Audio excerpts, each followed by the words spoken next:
कि आज सुबह की बेला में उनका आशीर्वाद मिला। यहाँ शिव कॉलोनी में जिस तरह से परवीन भाई और सभी सामाजिक भाई बंधुओं ने, माताओं ने मिलकर एक हवन यज्ञ किया समाज की सुख शांति के लिए, और विशेष तौर पे माननीय प्रधानमंत्री नरेंद्र भाई मोदी जी के लिए,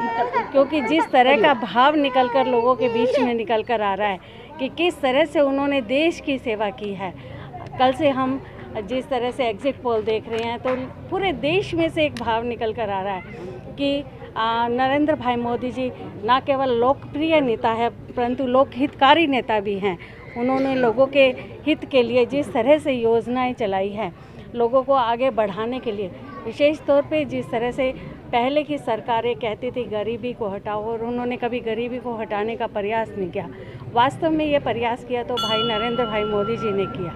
और जिस तरह की योजनाएं अंतिम व्यक्ति में पंक्ति में जो व्यक्ति खड़ा है उस तक पहुंचाने का काम किया। हमारे लिए बड़े सौभाग्य की बात है कि हमारे प्रदेश का नेतृत्व ऐसे एक महान व्यक्तित्व और एक संत स्वरूप ने किया, जिसने अंत्योदय की भावना से लोगों का निर्माण किया, और जिस तरह से उन्होंने राजनीति में आकर न केवल सत्ता परिवर्तन के लिए परंतु व्यवस्था परिवर्तन के लिए काम किया। ऐसे आदरणीय पूर्व मुख्यमंत्री श्री मनोहर लाल जी पर सबने आस्था जताई है, एक विश्वास जताया है, क्योंकि वो चाहते हैं यदि प्रदेश का और देश का भला कर सकते हैं तो वो माननीय मनोहर जी कर सकते हैं, माननीय मोदी जी कर सकते हैं। और आज ज़रूरत है देश को सुरक्षित हाथों में सौंपने की, आज ज़रूरत है देश को आगे बढ़ाने की। जो सपना माननीय मोदी जी ने आत्मनिर्भर भारत का देखा है, जो विकसित भारत का देखा है, जो संकल्प लेकर चले हैं, मैं आभार व्यक्त करती हूँ करनाल वासियों का, देशवासियों का, जिन्होंने एक विश्वास जताने का प्रयास किया है कि माननीय मोदी जी आप देश के लिए अच्छा काम कर रहे हैं, आप सनातन के लिए अच्छा काम कर रहे हैं। आज ये सुबह की वेला है, हमारी माताएं बहनें, हमारे बच्चे, छोटे छोटे बच्चे भी एक भाव लेकर कि किस तरह से मोदी जी एक बार फिर से देश में आए और देश की सरकार को संभाले ताकि हमारे देश का भला हो सके। बहुत बड़ी ज़्यादा जीत वोटों से अपना सीटों से आ रही है, परंतु उस समय कांग्रेस के बड़े बड़े लीडर कह रहे हैं कि दावेदारी ठोक रहे हैं कि हरियाणा की 11 सीट, जो कि 10 सीट लोकसभा की और 1 सीट विधानसभा की, उनके खाते में जा रही। क्या कहना आपका?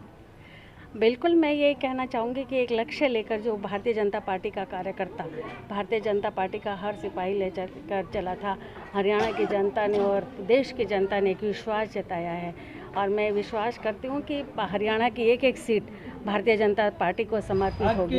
ये देश के विकास के लिए, देश के भविष्य के लिए समर्पित होगी, और मैं सभी इस बात के लिए आभार भी व्यक्त करती हूँ। कार्यकर्ताओं ने एक जिम्मेदारी के साथ काम किया, लोगों ने एक समझा है, लोगों ने विशेष तौर पे हमारी महिला बहनें, आप देख रहे हैं कितनी शक्ति में खड़ी हैं। उन्होंने जाना है कि ये माननीय मोदी जी ने उन्हें जिस तरह से उभारा है, देश की महिलाओं को धुएं से निकालने का प्रयास किया है, देश की महिलाओं को इज्जत घर देकर उनके सम्मान की रक्षा की है। माननीय मनोहर जी ने महिला थाने खोलकर उनके सम्मान की रक्षा की है। बेटी बचाओ बेटी पढ़ाओ के अंतर्गत बेटियों की शिक्षा के लिए, बेटियों के सम्मान के लिए उन्होंने काम किया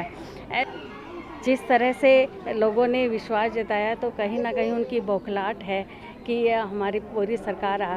उनको ये डर लग रहा है कि भारतीय जनता पार्टी की सरकार इस बार प्रदेश में आ गई तो कांग्रेस का पूरी तरह से सुपड़ा साफ हो जाएगा। और कांग्रेस जिस तरह से एक तुष्टीकरण की राजनीति के साथ लोगों के साथ व्यवहार करती रही है, आज भी उनकी यही सोच है कि किसी भी तरह से मोदी जी या मनोहर जी देश या प्रदेश में किसी तरह से नायब जी ना आए, ताकि लोगों को बरगलाया जा सके, लोगों को बहकाया जा सके। परंतु अब लोग जागरूक हो